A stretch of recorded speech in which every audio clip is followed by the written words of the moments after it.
now your first senior day here, but what'd you do with the jersey? Do you get another framed jersey? Do you know? I have no idea. You'd have to ask my mother where that is, and if we get another one. I would help we get another one. But obviously, this time around, going to be maybe a little more emotional because for sure this is the last game at the Colt Center. Yeah, I've tried to put these emotions kind of away for a while and just really tried to stay present in the moment and be where my feet are and make the most of the season with my teammates and coaching staff. But it's kind of hard to put those emotions away now because that Sunday's coming faster and faster.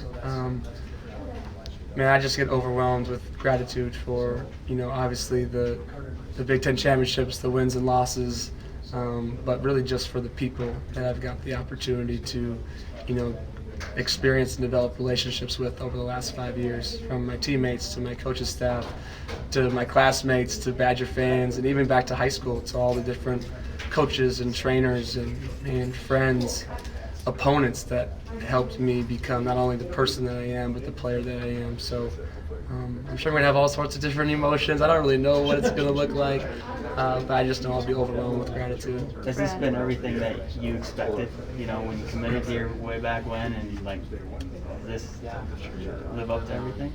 Absolutely. My goal coming here was to compete for Big Ten championships and to make NCAA tournament runs and to absolutely enjoy the heck out of my college experience. And we've done that so far, but also I believe that the best is yet to come for this team, and our best memories are still out there to be made. So I have nothing but amazing things to say about this place and this program, and I'll always be a Badger. Brad, you might be the most competitive guy in this team, so I imagine you're not satisfied with sharing the Big Ten title. No, sharing's like a really good value that everyone should do, but when it comes to Big Ten titles and in sports, no, we don't have time for that. So we're locked in and we're excited for another opportunity. Coach was talking about the For the Culture T-shirt you made after your freshman year. I was curious if you could kind of talk about what inspired that. This was a long time ago. Yeah. So after you guys missed the NCAA tournament. Yeah, it was one of those things where we didn't want to miss the NCAA tournament again. That's obviously not the standard of our program, and the bar that's been set by the people that came, alumni that came before us. So it was kind of like an initiative, like, for the culture. We're going to get this thing back on track. We're going to get back to the standard of Wisconsin basketball, competing for Big Ten championships and playing in the NCAA tournament, making deep runs. And so the For the Culture was just kind of, everything we do is for the culture. So whether we're in the weight room, whether we're in the gym, whether we're hanging out on the weekends, we're going to the pool, we're going golfing, we're going to do it together to develop those relationships that will lead us not only to develop stronger relationships, but a better product on the floor too. You're one of just a few guys who has multiple Big Ten titles around here. How do you think that freshman season maybe fueled the rest of your career? I remember in New York you took it pretty hard and it was kind of in disbelief. But how do you think that fueled you going forward? Yeah, like I said, I'm not one really to do personal goals or individual goals when it comes to like all conference or points. My goal was to win Big Ten championships and have amazing moments and memories making NCAA tournament runs. And so my freshman season, I didn't get to experience any of that. We were not in the position competitively in March that I'd always dreamed of. So it hurt and it burned deep. And then my reward was 7 months of rehab to try to get better so that we could continue to build the program back to the standard that we wanted to be at.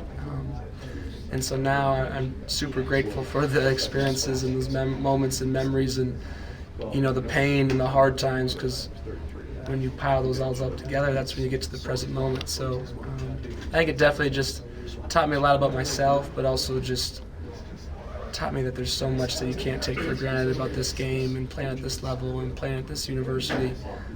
So it just makes me super grateful for where I'm at now. And then with Coach Gard, obviously a very real chance that he wins Big Ten Coach of the Year and maybe National Coach of the Year. Aside from the wins and losses, the things that everyone sees, in what ways do you think he's potentially worthy of that award with the day-to-day stuff you guys go through and how he's brought this team together? He's been incredible. I don't even think it's a question that he's Big Ten Coach of the Year, National Coach of the Year.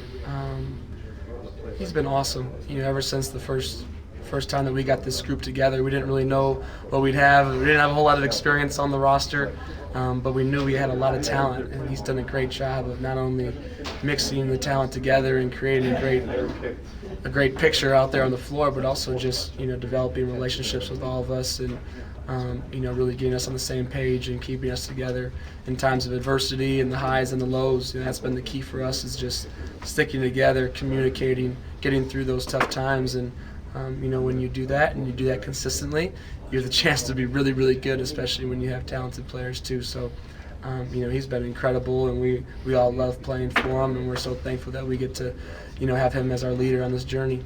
What did y'all see from Chucky before the season that made y'all confident you could do what he's done as a freshman? Yeah, my favorite thing about Chucky from the time he stepped on campus was just how much he valued the defensive side of the ball. Ever since we started doing open gyms or one-on-one drills or 2-on-2, 3-on-3, he really values the defensive side of the ball, which, as a veteran player that's played a lot of minutes here and experience, you really enjoy playing with guys that, they're not necessarily going out there trying to look and score all the time. They're going to take opportunities when they come, but they really care about those little things as well. Carter Higginbottom not only has a great name, but does have a great name. He does. I mean, it sticks out. But what has he meant to the program?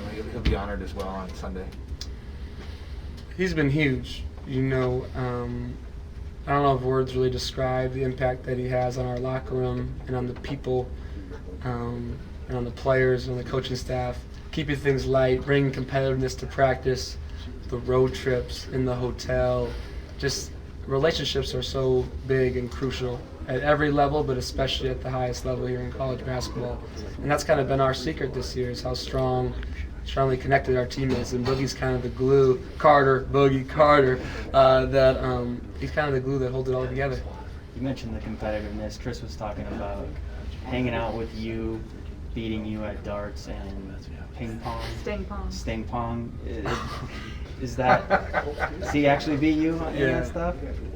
The good side of the story you guys heard. I taught him how to play darts, so for the first months, it was very lopsided in our games. And then he's 7'1", and so he leans over like, I'm going to reach into the camera is what he does, and just puts it where he wants it. And then he gets mad at me for like foot faults. And they're just completely different. He has gotten a lot better at darts, but again, it's a huge advantage when we're only playing in limited space when your arms extendo arm. Sting pong was a one-time thing. We can play like normal ping pong. I win in normal ping pong, but sting pong, he did get me that one singular time. He did say you're a better golfer. Yeah. Duh.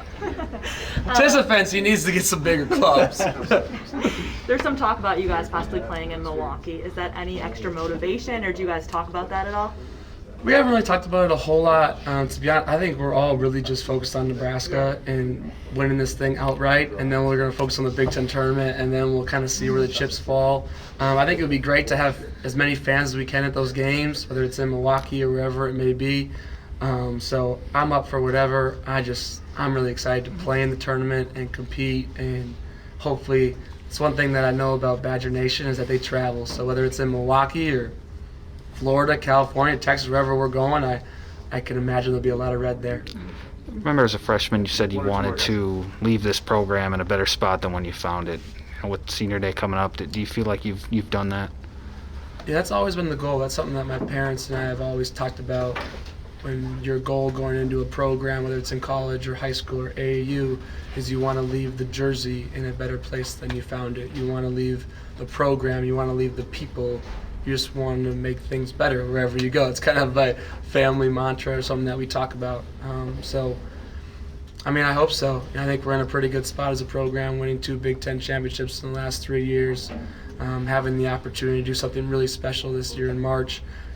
But also when I think about legacy, I hope when people think of Brad Davison, they don't just think about the guy that was in between the lines wearing number 34, but hopefully, those little interactions, whether it's a smile or a wave or a hug or a picture, I hope people have like a little piece of me in that form sense that goes a lot deeper and bigger than what I just did on the basketball court as well. I don't know if last year you maybe thought in the back of your mind you'd be coming back for that extra season, but what do you think Sunday will be like walking down that tunnel and shaking Greg Gard's hand? Because a lot of guys say they have problems, keeping their emotions in check and then having to get back up and play a game. I mean, is that going to be a bittersweet moment and something that's tough to overcome when tip-off's going to be another 15 minutes away?